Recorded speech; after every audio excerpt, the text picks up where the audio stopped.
Seja bem-vindo ao Jornal Regional. Hoje o dia foi marcado pela greve nos STCP, que registra até ao momento uma adesão total por parte dos motoristas, segundo o sindicato. A greve de 24 horas dos trabalhadores da STCP visa protestar contra mais roubos salariais, fruto da pesada e diferenciada carga fiscal. E hoje o dia foi complicado para os habituais utilizadores dos serviços de transportes públicos.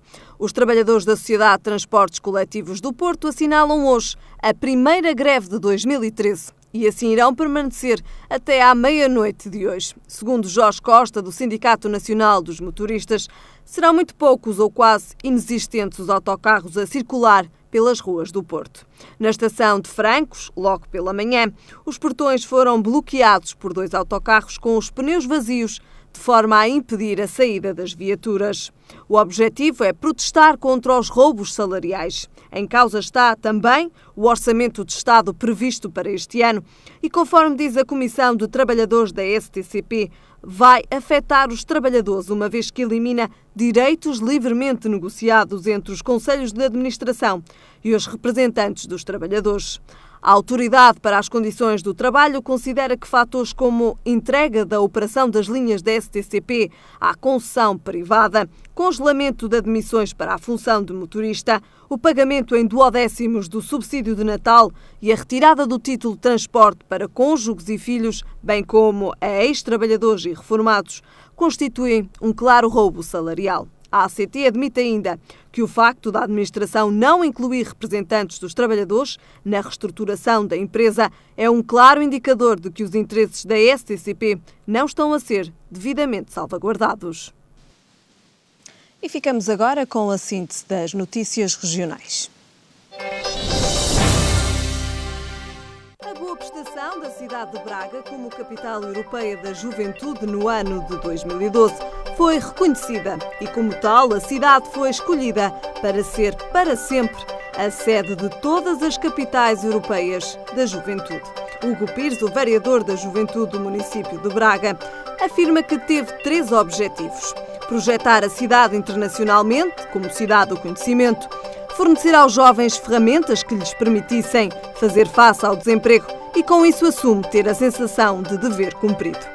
Após a crítica do PCP de Braga, que acusou a autarquia de ter passado ao lado dos principais problemas dos jovens, Hugo Pires defende-se com estatísticas contra as críticas, mencionando vários projetos realizados na cidade. Contudo, reconhece haver um problema com as críticas feitas à organização do Centro de Estudos Judiciários, onde diz que uma capital da juventude e uma capital da cultura têm lógicas completamente diferentes. A organização explicou que prefere preparar a cidade para o futuro, em vez de desgastá-la com eventos no presente. O movimento de cidadãos da cidade do Porto subscreveu um manifesto lançado hoje, associado a uma eventual candidatura de Rui Moreira à presidência da Câmara. Os ex-ministros em governos PST, Luís Oliveira e Arlindo Cunha, os sociais-democratas Artur Silva e Miguel Veiga, são alguns dos subscritores do manifesto.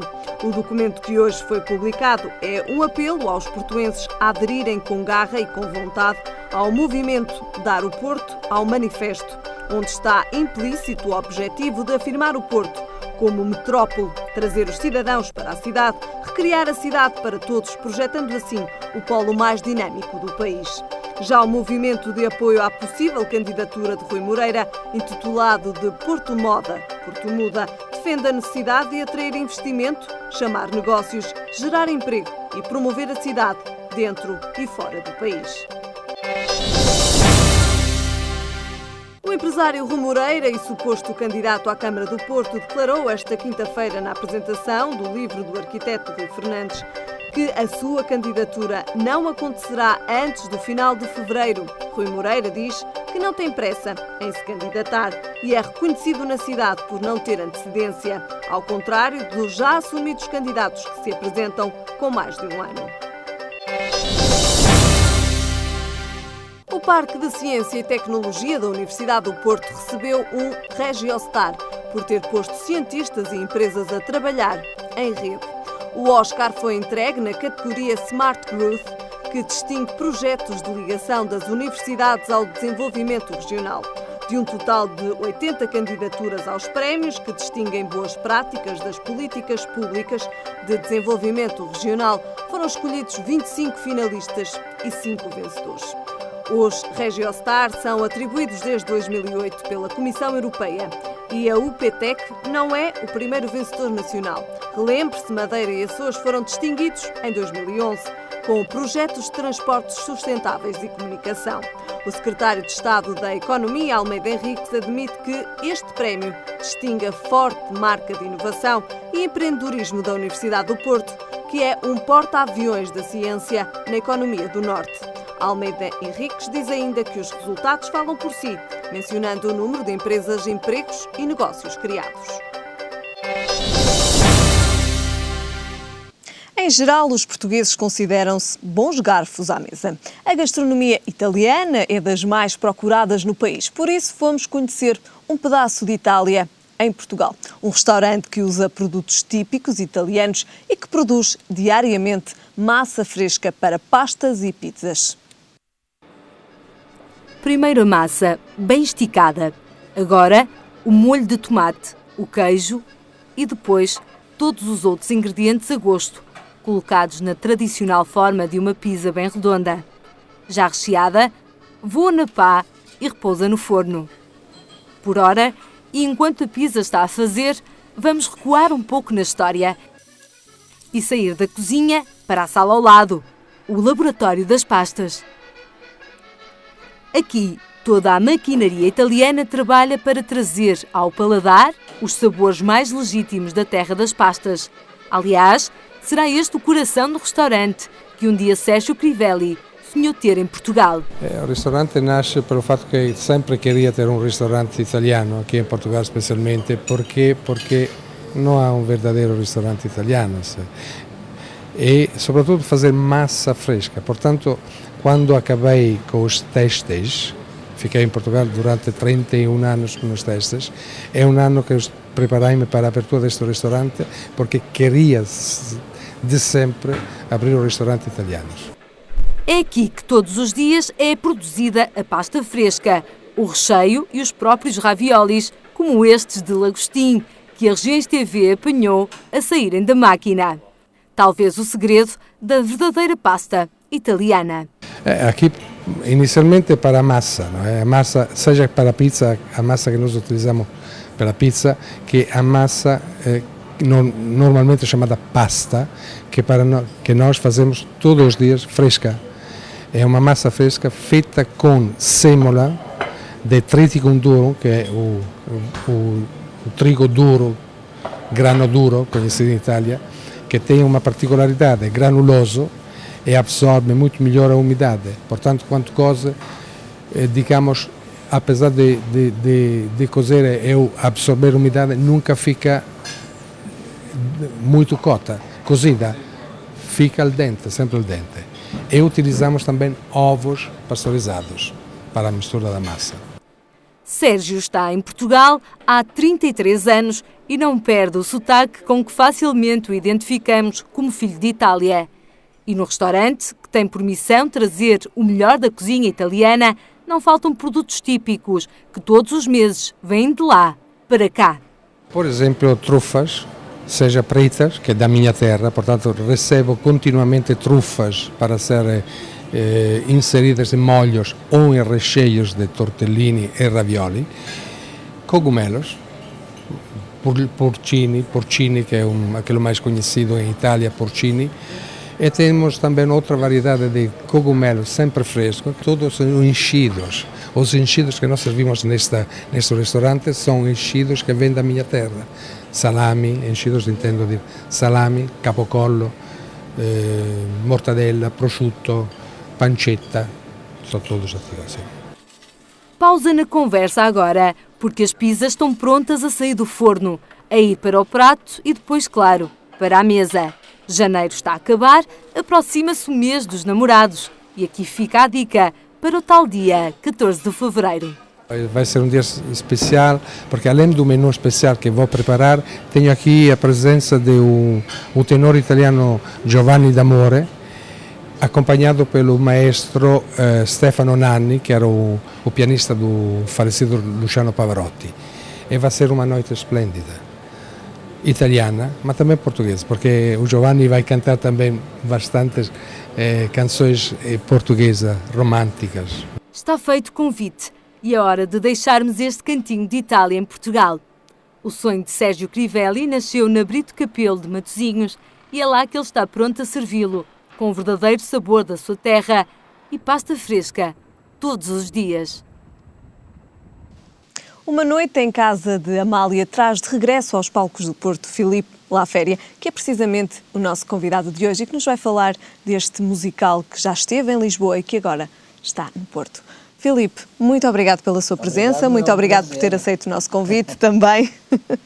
Amália é uma paixão antiga de Filipe Laféria. A primeira homenagem foi no espetáculo Passa por mim no Rossio, depois o musical Amália e agora uma noite em casa da Amália. Eu conheci muito bem a Amália Rodrigues, tive o privilégio de ser amigo dela e acho que os portugueses não conhecem como deveriam. Como deviam conhecer. Aliás, a Amália morre um bocado amargurada sempre com isso, porque nós não calculamos de facto o que, por exemplo, em Nova Iorque apreciou a Amália Rodrigues, ou em todo o mundo, no Japão, etc. Mas Uma Noite em Casa da Amália nada tem a ver com o musical Amália. Uma Noite em Casa da Amália é uma tertúlia que a Amália fez nas vésperas de Natal de 1969, para receber um grande poeta brasileiro, que foi Vinícius de Moraes, que foi o criador da Bossa Nova. Portanto, o espetáculo é a junção do fado e da canção portuguesa portanto, a canção brasileira, sobretudo com a Bossa Nova, a que Vinícius de Moraes deu toda a sua arte. Eu lembro-me de ver, eu conheci esta gente toda, o Vinícius de Moraes, lembro-me de ver, ele adorava beber, adorava whisky, e aliás na peça isso também está retratado. Uma Noite em Casa da Amália surgiu-me exatamente porque há um disco que o David Mão Ferreira e a Valentim de Carvalho quiseram fazer nessa noite na Casa da Amália, mas depois eu pesquisei e vi que aquele disco não tinha nada sido feito naquela noite. Portanto, toda a peça é uma ficção sobre o que provavelmente poderia ter acontecido naquela noite. Os convidados são os grandes poetas, há o Zé Carlos Ari dos Santos, a Natália Correia, a Maluda, que foi a grande companheira da Amália, o Alain Humã, o grande compositor da Amália. Há um fado antes de Alain Humã e um fado depois de Alain Humã. E tudo o que se passou naquele ano. Estamos, como eu disse, em 1968, quando o Salazar cai da cadeira abaixo. Esta não te cai, pois não? Não, essa Pronto, não cai. Esta não cai. Essa está segura. Quando o Salazar cai da cadeira abaixo e o Marçal Caetano toma o poder, quando há o maio de 68, a Amália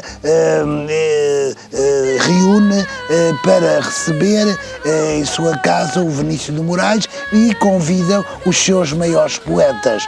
O Pedro Homem de Melo era para ir, mas não foi. O Alexandre O'Neill não gostava nada dessas reuniões e não só vemos os poetas como também a corte que a Amália tinha sempre em casa, a governanta que quase mandava dela. O técnico de som de Valentim de Carvalho está lá para fazer um trabalho, mas que não consegue nunca fazer. Portanto, é uma peça em que se mistura o humor, a emoção e que é maravilhosamente bem interpretada. Nós estamos precisamente também a ver algumas imagens Exatamente, que ali está a Natália Correia, que é uma atriz extraordinária, o Hugo Rendas, que faz o Alain Humã, uma personagem muito tocante. O Alain Humã era nesta altura perseguido pela polícia secreta. Ali a grande Vanessa, a Vanessa tem uma interpretação extraordinária, aliás, é a grande revelação do teatro deste ano.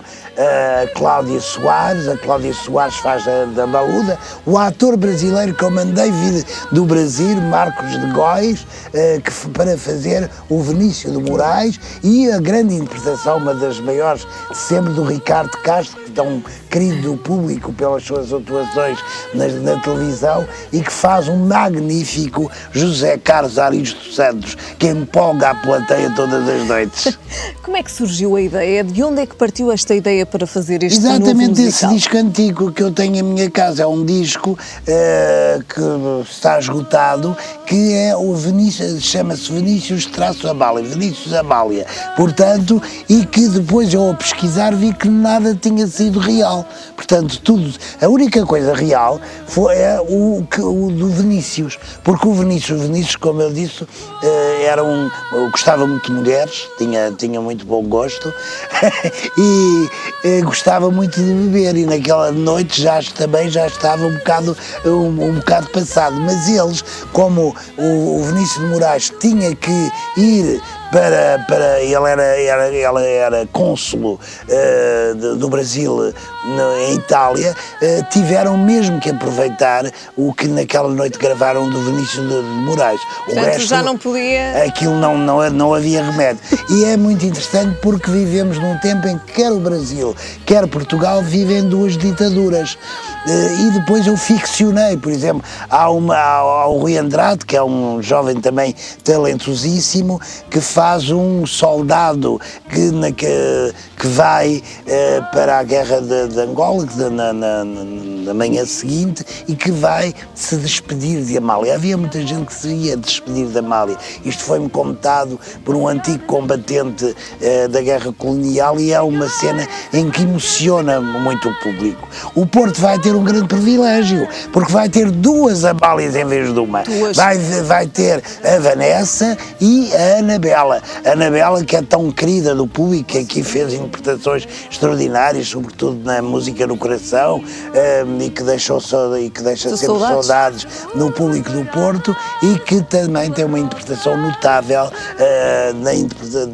no desempenho da personagem tão complexa e tão fascinante, tão luminosamente inteligente e sagaz, que é Amália Rodrigues. E depois tem umas vozes fantásticas. Foi difícil escolher estes atores para interpretar este musical? Olha, para a Natália Correia eu tive que experimentar 7 atrizes, sete atrizes e primeiras figuras do teatro português, até que descobri a Paula Fonseca, que de facto ela própria é a reencarnação da Amália. Ainda há 2 dias eu ia no táxi e um homem, é uma coisa gira que a vida me deu, o homem do táxi disse: olha, há 2 dias eu levei aqui no táxi a irmã do Ari dos Santos, que ia em lágrimas, que chorava porque ela disse: eu vi o meu irmão novamente vivo. É lindíssimo. Isto só no teatro é que pode acontecer. Demonstra que realmente... Não, demonstra que os atores são extraordinários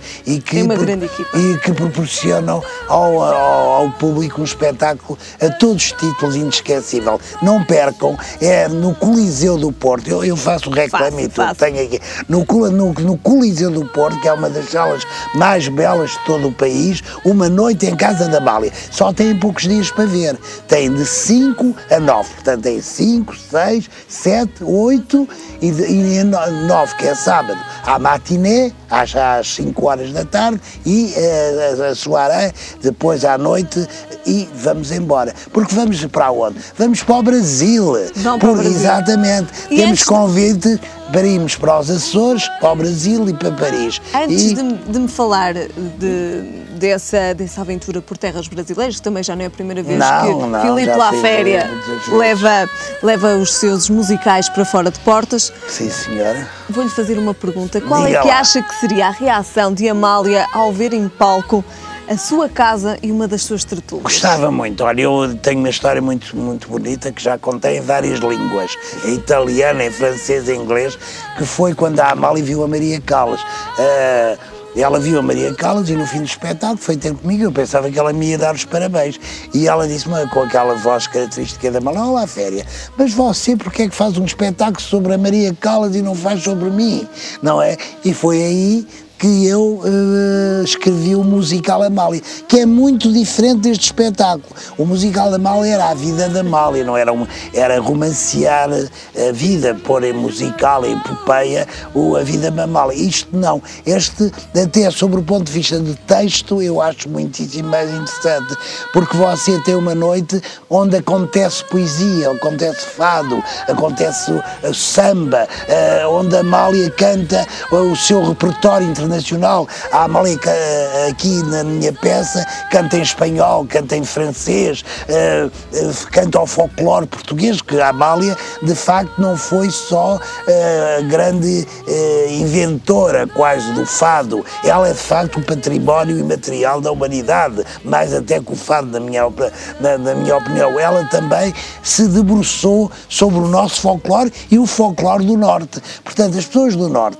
que estão sempre a dizer que eu não venho ao Norte, que têm muitas saudades de mim, quando estava no dia do Rivoli, quando fez o Superstar, as cartas que me escrevem agora, têm a oportunidade de irem ao Coliseu do Porto, o realizador está aqui, aproxime para eles verem bem, verem uma noite em Casa da Amália de 5 a 9 de fevereiro. Eu estou lá à espera, estou sempre até vou vender programas para a porta. E depois disso, já tinha falado há pouco, tem pouco tempo para ver, porque precisamente este musical vai para o Brasil. Vai, tem convites para ir para os Açores e para o Brasil, e também temos um convite para ir para Paris. Portanto, estamos no ano de Portugal no Brasil e no Brasil em Portugal, não é? O ano luso-brasileiro, e há, de facto, todo o interesse de uma noite em Casa da Amália, porque é também uma grande homenagem à música brasileira. Mesmo as pessoas que não gostam de fado têm outro género de música, não só a música brasileira, como a música americana, como a música francesa, porque muitos dos grandes compositores internacionais, por exemplo, Charles Aznavour, escreveu para a Amália. Um dos momentos mais bonitos é quando a Amália canta o Aranhês Mon Amour, que quer a Anabela, quer a Vanessa interpretam de uma forma magistral.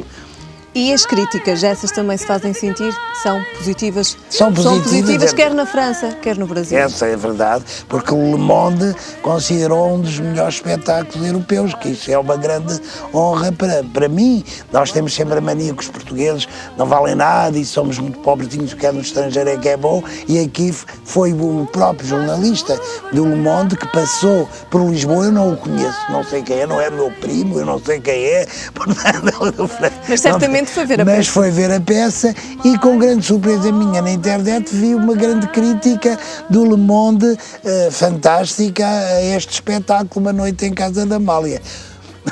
Portanto, Uma Noite em Casa da Amália que não deverá perder. E o Filipe, para além deste musical, tem outros projetos? Tem, mas nunca lhe ouviu dizer, o segredo é a alma do negócio. Agora estamos numa noite em Casa da Amália, portanto ainda há uma viagem ainda para fazer muito grande com esta noite em Casa da Amália. Onde é que pretende chegar com esta noite em Casa da Amália? Ao coração dos portugueses e agora ao coração das pessoas do Porto e do Norte. Portanto, não é só o do Porto que eu estou à espera. Eu estou à espera das pessoas de Braga, de Viana do Castelo, de Viseu, de todo o Norte, para virem ao Coliseu nestes dias. São muitos lugares, são 3.000 e tal lugares, é uma das salas mais bonitas. Está o cartaz no ar também, para quem estiver lá em casa a ver. Para ver, e portanto já podem marcar os seus bilhetes, já podem comprar, façam grupos, os grupos têm descontos extraordinários, portanto uma pessoa que organize um grupo de mais de 20 pessoas usufrui de um desconto de facto muito favorável. Não pensem, por amor de Deus, da crise e venham ao teatro, não deixem morrer o teatro. Sabe que nós não podemos deixar morrer os nossos artistas, porque fechar o teatro é fechar a alma do povo português. E esta noite em Casa da Amália reúne todos os ingredientes para deixar os espectadores rendidos. Eu acho que sim, porque riem, emocionam-se e pensam sobretudo na nossa história, o que nos dá força até para ultrapassar estes momentos em que nós estamos a viver. Porque você veja, quer a Natália Correia, quer a Amália, quer o Ari dos Santos, quer o Manuel Ferreira, viveram numa época muito mais difícil e eram pessoas sem medo, pessoas de coragem, pessoas que são exemplo e até muito para os jovens. Eu acho que esta peça também deve ser vista muito pelos jovens, porque é uma verdadeira lição da nossa história recente, do que nós, os vossos pais, os vossos avós, eu já sou avô também. Já é avô também. Também sou avô, recente, há 6 meses. Mas, portanto, é a nossa história. E o teatro é isso. Os gregos inventaram o teatro exatamente para passar a história de geração a geração. Vão ao Coliseu, venham ver Uma Noite em Casa da Amália. Que é também um espetáculo feito de memória e de saudade. Não só. Também é um espetáculo que fala muito do que se passa hoje em dia. Eu acho que o público, quando aplaude, quando os atores são constantemente aplaudidos e interrompidos até na sua interpretação, porque muito do que eles dizem é atualíssimo agora. Não só sobre o povo português, sobre a situação que os portugueses vivam, porque infelizmente tem muitos paralelos. E este espetáculo encheu o Politeama. 8 meses, 8 meses de luta São Esgotado, o que é extraordinário nesta época em que toda a gente chora, em que chora o fado, não é? Toda a gente canta o fado, não é? Mas que foi um enorme êxito no Teatro Politeama e havia esta oportunidade de vir aqui ao Porto. De facto, há muita gente que foi do Norte vir ao Politeama e diz assim, mas não vai ao Porto, já não gosta de nós, não sei. Porque no Porto eu trabalhei muito, eu acho que recordo com saudades aqueles 4 anos que estive no Rivoli e tenho muito orgulho em ver que os técnicos, os atores, os produtores que eu descobri, que fiz, continuam eles próprios o trabalho. Isso é muito compensador e muito bonito. E trouxe grandes musicais ao Rivoli. Eu acho que sim, que espetáculos como o público, como o povo do Norte, o público do Norte raramente pode ver, espetáculos ao nível da Broadway, como os Esquichos Pensar, como o Música no Coração, como o Violino do Telhado, como a polémica Piaf era linda. Era linda, foi. Era lindo. A Gaiola das Loucas, foram espetáculos premiadíssimos que ganharam todos os prémios a nível nacional, mas que foram feitos aqui com gente do Porto. Muito bem, estamos a terminar esta nossa entrevista também. Mais uma vez quero agradecer-lhe e também a quem nos está a ver. Já sabe então que pode ir ver Uma Noite em Casa de Amália. O tempo não é muito, mas já sabe, pode fazê-lo. Quanto a nós, muito obrigado pela sua presença, muito obrigado por ter aceito o nosso convite. Ficamos agora a saber como estará o tempo para amanhã. E em todo o país é esperado céu pouco nublado. Quanto a temperaturas, no Porto a máxima vai ser de 13 graus e 6 de mínima. Em Lisboa a máxima será de 15 graus e a mínima de 7. Em Faro a máxima chega aos 16 graus e a mínima aos 11. E é tudo por hoje. Já sabe, a informação está de regresso amanhã. Até lá, fique bem.